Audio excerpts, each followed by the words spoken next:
presentation about a research that I have conducted during the academic year 2024-2025.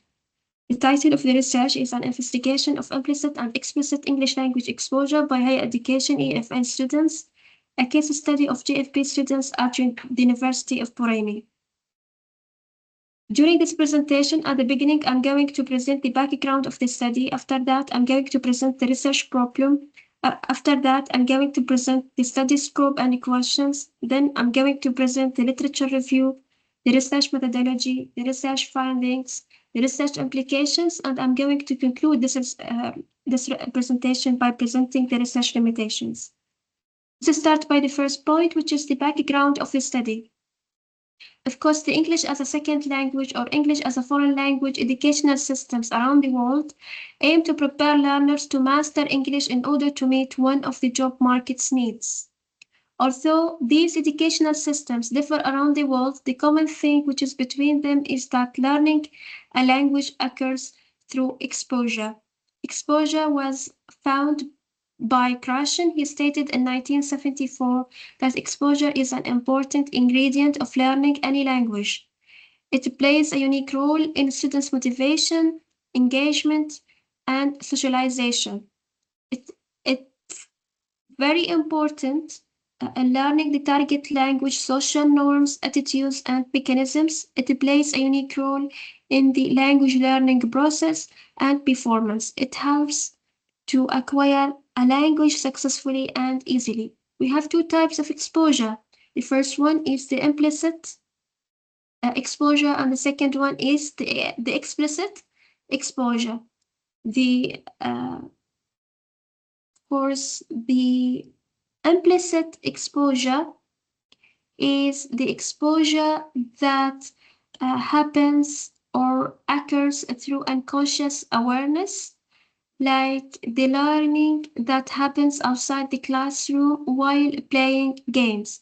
However, the explicit exposure refers to the exposure that occurs with conscious awareness by the part of learners.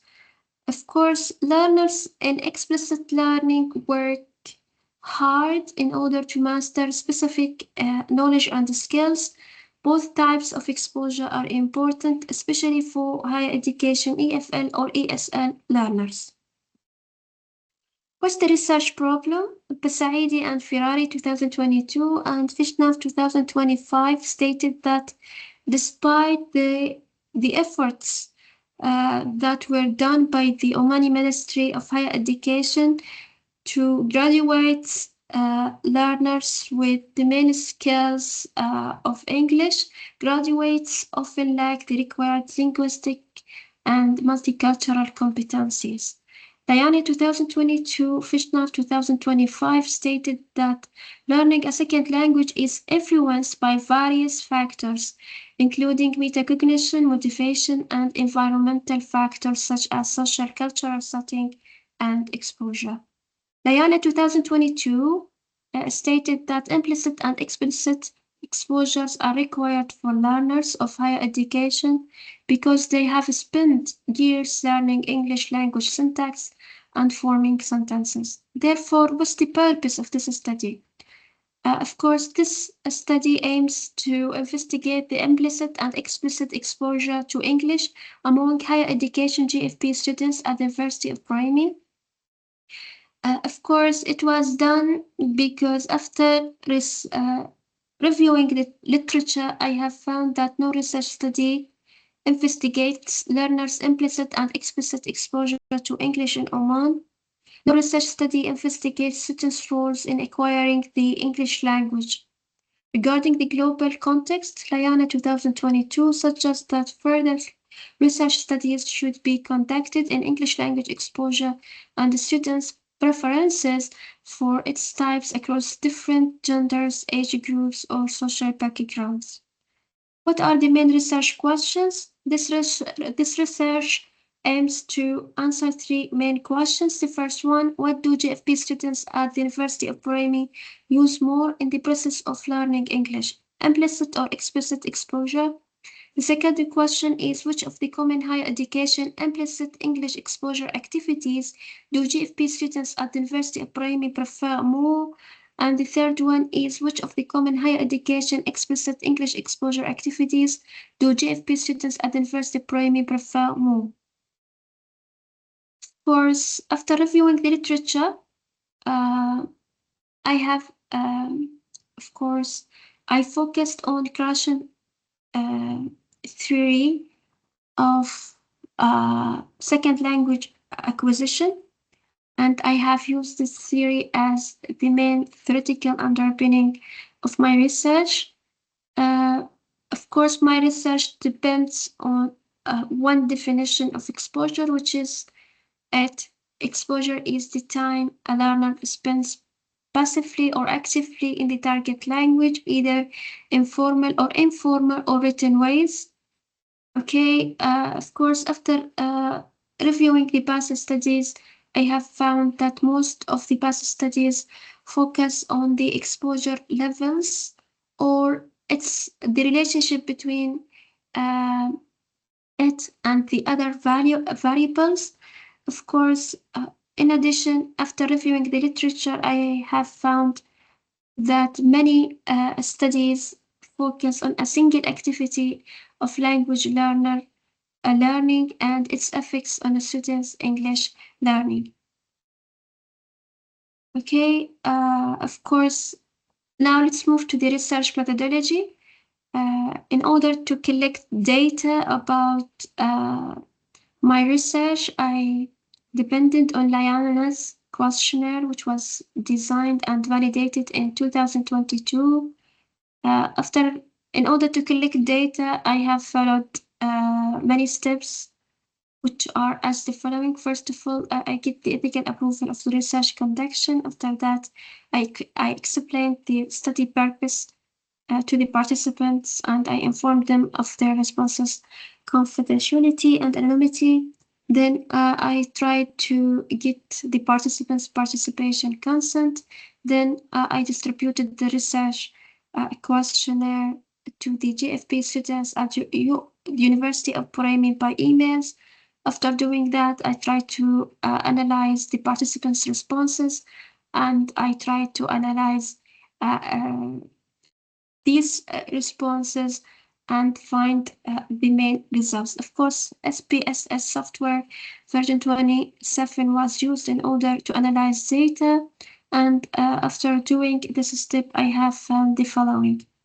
For the first question, what do GFP students at the University of Buraimi use more in the process of learning English, implicit or explicit exposure? I have found that GFP students at the University of Buraimi tend to use implicit exposure more frequently than the explicit one. As for the second question, which of the common higher education implicit English exposure activities do GFP students at the University of Buraimi prefer more? I have found that the GFP students at the University of Buraimi tend to use the communicative-oriented exposure. They prefer to learn English outside the classroom implicitly by using English in real-life situations more than the rest of the implicit activities. What about the third question, which stated which of the common higher education explicit English exposure activities do GFP students at the University of Buraimi prefer more? I have found that GFP students at the University of Buraimi like to learn English explicitly by talking face-to-face with English speakers to develop their speaking skills more than the other explicit activities. What are the main research implications? There are three implications of the current research. Of course, the first one is that GFP students at the University of Buraimi prefer autonomous learning of English. They prefer the student-centered method. This could imply that they prefer to learn English at their own pace. They may prefer self-directed naturalistic learning. The second implication is that GFP students at the University of Buraimi like to learn English by using the authentic learning. They may prefer to learn English through communicative-oriented practice. In addition, this result could suggest that GFP students at the University of Buraimi prefer to be active learners rather than the passive ones. They prefer to have comprehensible input like the first language. Okay, they do not prefer the deliberate way of learning English.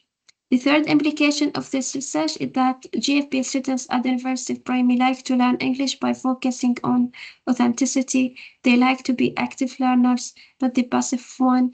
They like to practice the language informally. They do not like to be restricted by something to master it. In addition, GFP students at the University of Buraimi like to learn English not by memorizing the vocabulary and the grammatical rules. They prefer to learn it by exposure to the language, just like their mother tongue. Of course, although this research was done by using a questionnaire which focuses in different areas that could give us detailed information and deep understanding of the types of exposures that students prefer. However, it was good if it was able to understand the following point. If the students are autonomous learners, what kind of assessment do they prefer to support their learning? It was good if there was a chance to know why students do not put effort in learning the language. In addition, it was good to examine the implicit and explicit exposure of English through transformative education facilitated by new digital tools like AI and so on. That's all about my research. Many thanks for your listening. And if you have any questions, you can communicate with me via email. Thank you once again.